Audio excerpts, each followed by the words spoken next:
कंगना रनावत जी से कान पकड़ के माफी मंगवाइए। उन्होंने गलत बयान दिया है, उन अन्नदाताओं के खिलाफ बोला है जो इस देश में हमेशा से मान्य और सम्मानित रहे। बीजेपी की सांसद कंगना रनावत का कहना है कि इस देश के किसान जो अपने हक के लिए, अपने अधिकारों के लिए लड़ रहे थे, प्रदर्शन कर रहे थे, वो असल में बलात्कारी और हत्यारे हैं।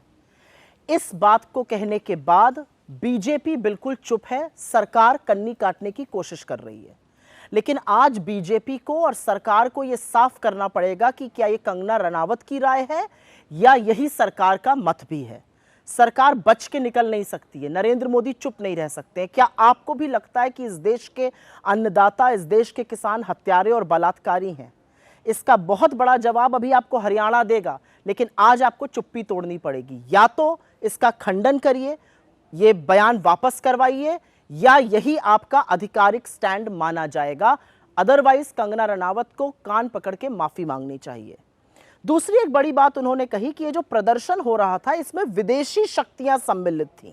अमेरिका और चीन ये प्रदर्शन करा रहा था।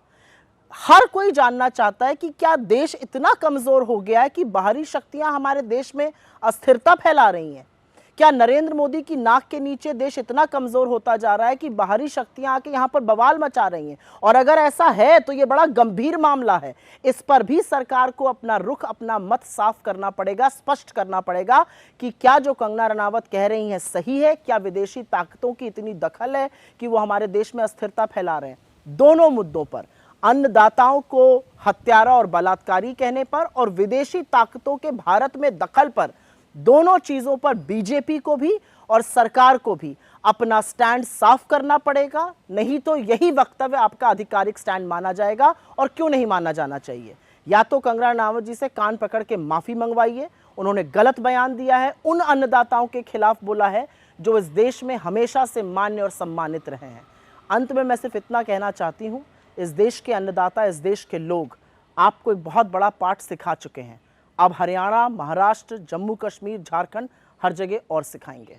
आप सब जानते हैं कि जनज्वार का खर्च आपके जनसहयोग की बदौलत चलता है।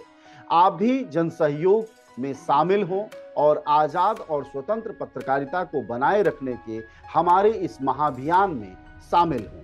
हमें इंतजार रहेगा आपके सहयोग का, क्योंकि आपका सहयोग ही हमारी मजबूती का सबसे ताकतवर रास्ता है। धन्यवाद साथी।